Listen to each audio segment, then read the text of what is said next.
John chapter 6. The fourth sign, feeding of the 5,000. After this, Jesus crossed the Sea of Galilee, or Tiberias.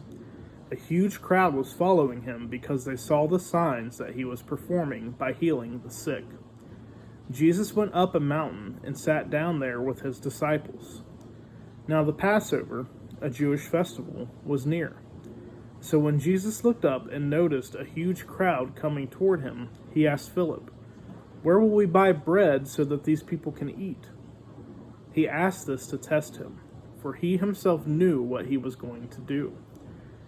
Philip answered him, 200 denarii worth of bread wouldn't be enough for each of them to have a little.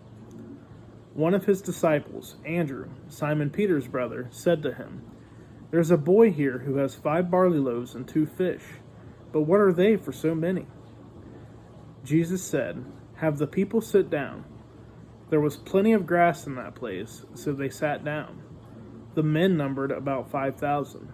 Then Jesus took the loaves, and after giving thanks, he distributed them to those who were seated. So also with the fish, as much as they wanted.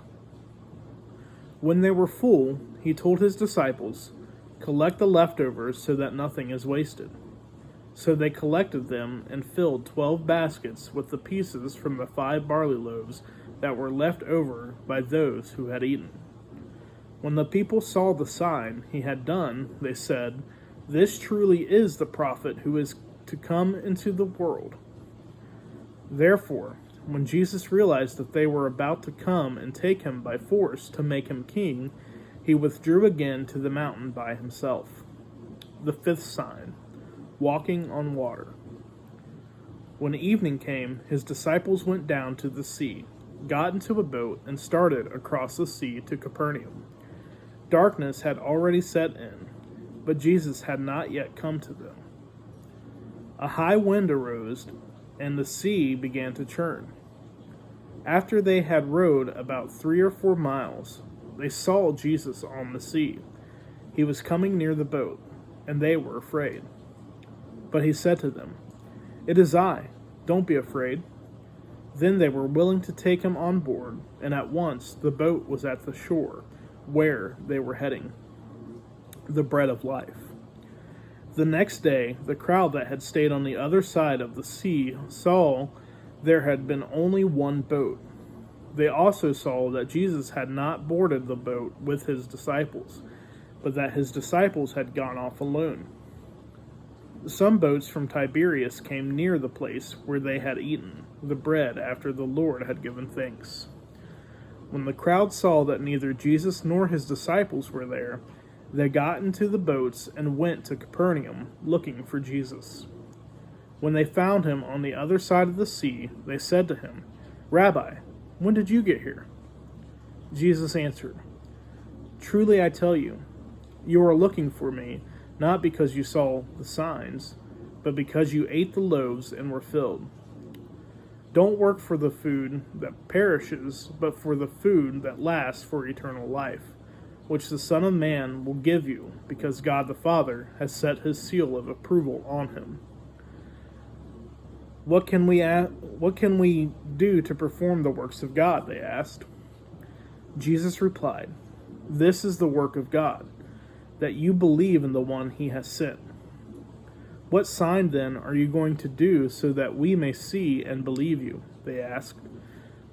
"What are you going to perform? Our ancestors ate the manna in the wilderness, just as it is written, 'He gave them bread from heaven to eat.'" Jesus said to them, "Truly I tell you, Moses didn't give you the bread from heaven, but my Father gives you the true bread from heaven. For the bread of God is the one who comes down from heaven and gives life to the world." Then they said, "Sir, give us this bread always." "I am the bread of life," Jesus told them. "No one who comes to me will ever be hungry, and no one who believes in me will ever be thirsty again. But as I told you, you've seen me, and yet you do not believe.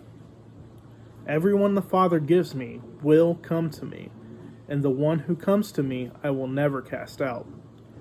For I have come down from heaven, not to do my own will, but the will of him who sent me. This is the will of him who sent me, that I should lose none of those he has given me, but should raise them up on the last day. For this is the will of my Father, that everyone who sees the Son and believes in him will have eternal life, and I will raise him up on the last day." Therefore, the Jews started complaining about him because he said, "I am the bread that came down from heaven." They were saying, "Isn't this Jesus, the son of Joseph, whose father and mother we know? How can he now say, 'I have come down from heaven'?" Jesus answered them, "Stop complaining among yourselves. No one can come to me unless the Father who sent me draws him, and I will raise him up on the last day. It is written in the prophets, and they will all be taught by God. Everyone who has listened to and learned from the Father comes to me.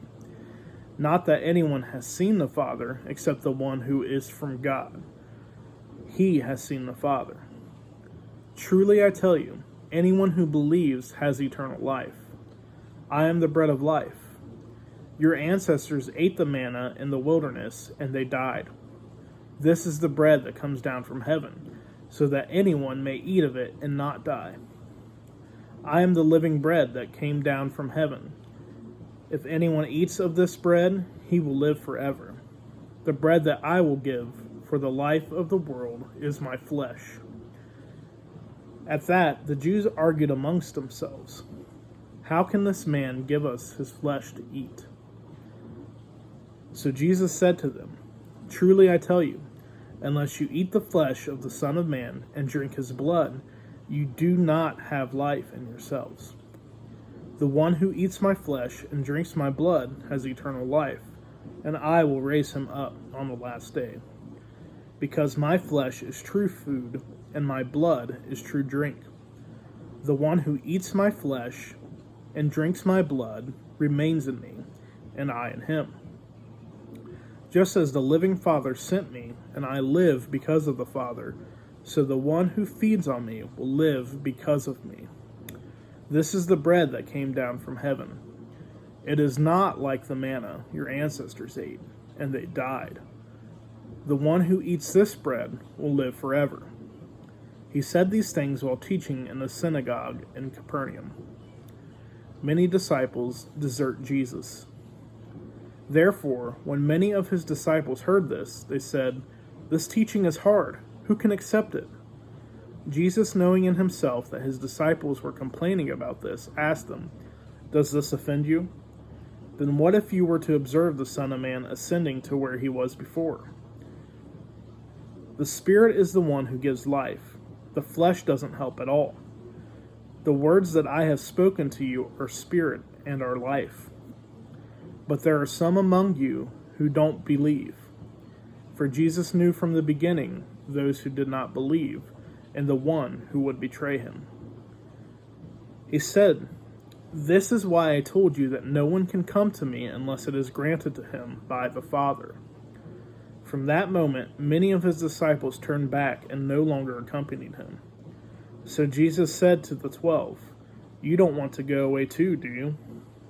Simon Peter answered, "Lord, to whom will we go? You have the words to eternal life. We have come to believe and know that you are the Holy One of God." Jesus replied to them, "Didn't I choose you, the 12? Yet one of you is a devil." He was referring to Judas, Simon Iscariot's son, one of the 12, because he was going to betray him.